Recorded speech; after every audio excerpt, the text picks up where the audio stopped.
5G physics में student आज हम बहुत ही इंपॉर्टेंट कंसेप्ट डिस्कस करने वाले हैं related to Newton second law of motion. क्या स्टूडेंट आपको पता है कि हमारे जो व्हीकल होते हैं उन व्हीकल में जो सीट बेल्ट होती है why they are provided student, वहां भी बेसिकली न्यूटन का second law of motion applicable होता है। न्यूटन के सेकंड लॉ ऑफ मोशन के अकॉर्डिंगली स्टूडेंट जो फोर्स होती है that is basically equal to rate of change of momentum. तो इससे स्टूडेंट एक कंक्लूजन ये निकलता है कि force is inversely proportional to time student.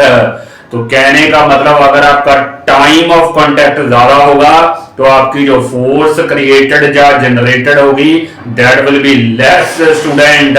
कुछ ये सिचुएशन होती है स्टूडेंट, हमारे पास जो फोर्स होती है that is basically change in momentum divided by time. तो कहने का मतलब है जो फोर्स है that is inversely proportional to time.